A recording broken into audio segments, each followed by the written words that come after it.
faced the urgent necessity of reformulating his successful tonic without alcohol, requiring him to find alternative ingredients that would maintain the product's appeal while complying with Georgia's new Prohibition laws. The challenge was enormous, as the wine had provided both flavor and psychoactive effects that customers expected from the tonic. Pemberton needed to create a non-alcoholic version that would satisfy existing customers while attracting new ones in the changing legal environment. Pemberton's frantic 1886 experiments took place in his backyard laboratory, where he systematically tested various syrups and extracts to replace the banned wine component. He experimented with different sugar concentrations, flavoring agents, and botanical extracts, seeking the perfect combination that would recreate his tonic's appeal without alcohol. The process consumed months of trial and error as Pemberton struggled to maintain his business while developing an acceptable replacement formula. The accidental moment that would change beverage history forever occurred when Pemberton's assistant mistakenly added carbonated water instead of plain water to one of the experimental syrup mixtures. This substitution happened during routine preparation of a test batch, when the assistant confused the carbonated water supply with the still water typically used in the mixing process. The error seemed minor at first, as both liquids appeared identical until the mixing process began. Pemberton initially felt disappointment with the fizzy result, as carbonation had never been part of his tonic formulation and seemed to contradict the serious medicinal image he wanted to maintain.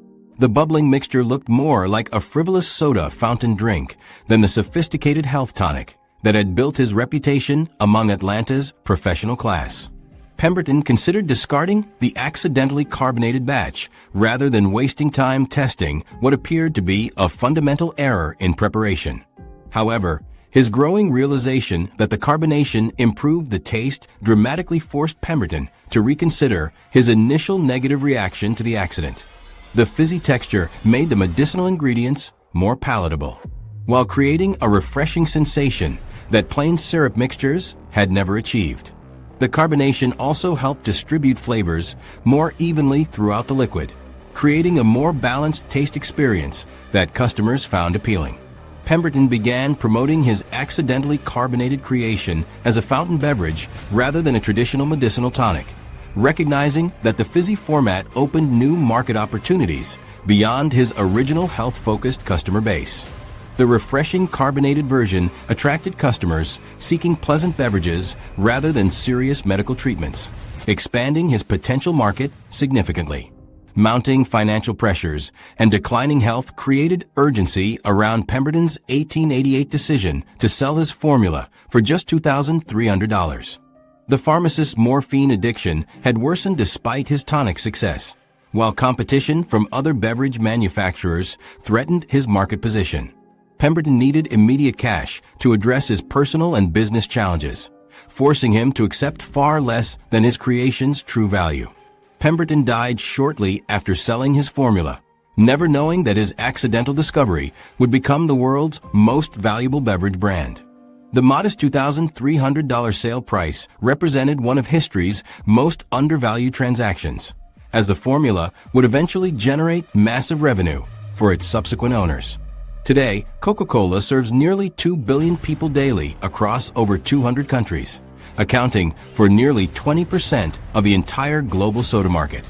A pharmacist's attempt to escape one addiction accidentally created the world's most consumed branded beverage, demonstrating how personal struggles can produce solutions that captivate billions. This pattern of accidental discovery, transforming individual problems into global phenomena, reveals something profound about innovation itself. These discoveries share a common thread that extends far beyond their individual success stories. From Dr. Kellogg's forgotten wheat to Pemberton's carbonated error, each breakthrough demonstrates how chance discoveries reshape entire industries when curious minds recognize potential in apparent failures. These 10 accidental inventions continue to shape daily life with massive global footprints, proving that humanity's greatest innovations often emerge from its biggest mistakes.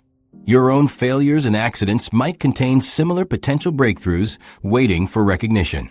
That rejected prototype gathering dust could become tomorrow's essential product. The experiment that went wrong might hold the key to solving problems you never considered. The next time something goes unexpectedly in your laboratory, kitchen, or workspace, pause before discarding it.